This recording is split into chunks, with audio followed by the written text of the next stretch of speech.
going to start. It's always so unclear to me. Um, I want to talk to you because we just finished our graceful embodiment conversation that kicks off our month of focus on safety and comfort and ease in the body this month in Soul Gym. And I had a few other thoughts that I didn't feel like got a lot of focus that I wanted to share with you. The first big one is we talked about it, but not a lot. And the second two were like way down deep near the end of just chatting afterwards. So I'm just going to highlight that. So basically, the whole conversation that I want to have is that I really believe that we can be more comfortable in our bodies and move through this world feeling safer and with more ease. It's the basic idea. Okay, so the first thing I want to talk about is just a little bit more about spiritual bypassing. It's we didn't really talk about it much in the conversation, but it's a very important part of this conversation. So many people are like, oh, but I am God, or I am, or I'm a child of God, or like whatever it is. And I'm so cool spiritually, and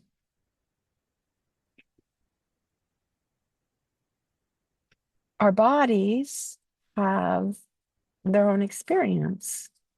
And sometimes it doesn't feel safe. Sometimes we're not comfortable. Sometimes it's not easy to deal with what's going on within us and what's going on in our family or work or whatever it is. And to try to protect that's not happening is just complete stuff's happening, and our bodies are having a response, and we might be able to control that or learn to beautifully dance that with the body in the world. But it is a factor. So I just wanted to bring that part up, make it really clear that what the body's going through and that what's going on in this reality. People are like, oh, it doesn't matter, or it's not real, or it's well, all these words, right? But it's real for the body. And if we're going to keep a body that works in this world, it helps to attend to keeping it safe and comfortable and cared for, and not fall into the temptations of that we fall into if we don't have aren't in the flow of sacred power. We will fall into the temptations of going to force or manipulation or effort, control, manipulation, and running. So that's just gonna happen. Like if we're not riding the horse, then the horse is not collaborating with us. We can beautifully ride together with the horse, but if we're not on the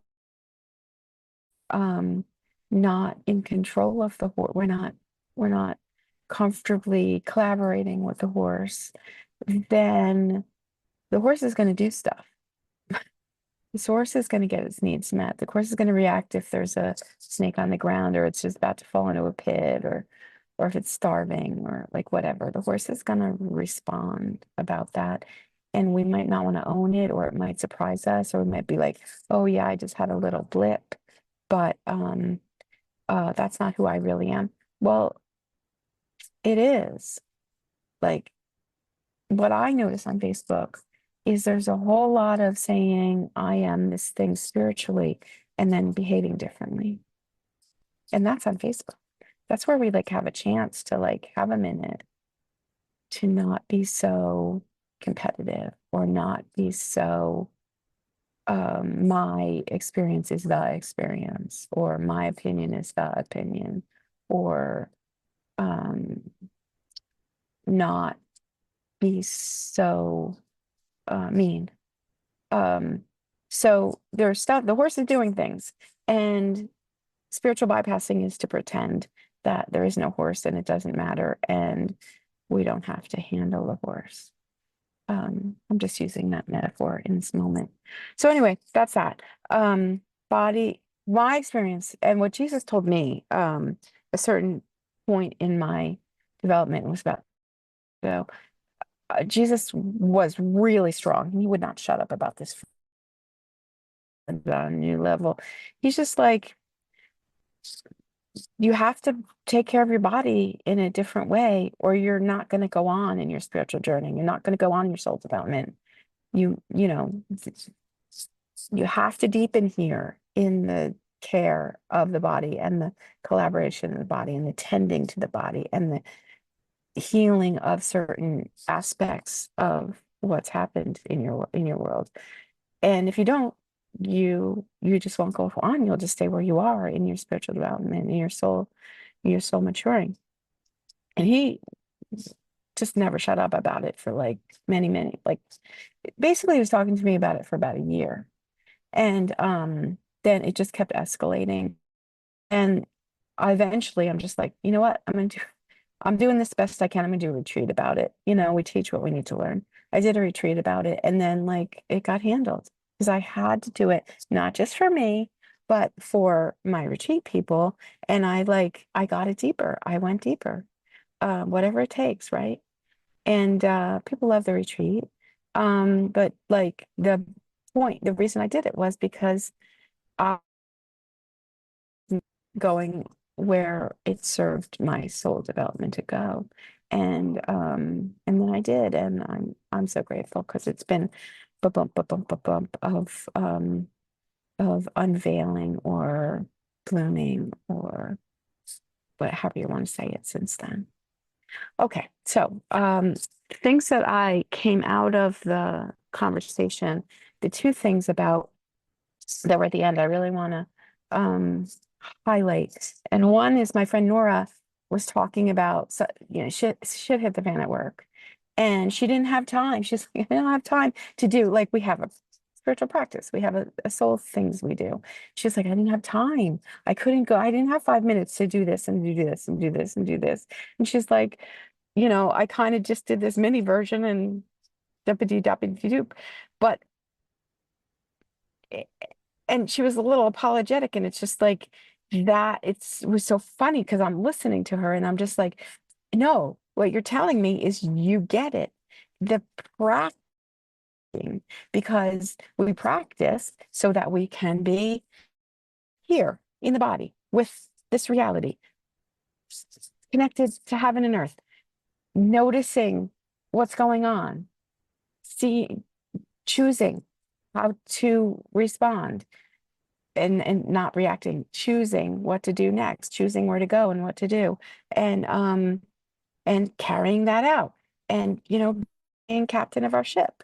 We use the tools, we are here with everything, and we are choosing, and then we're acting, and that is what she did.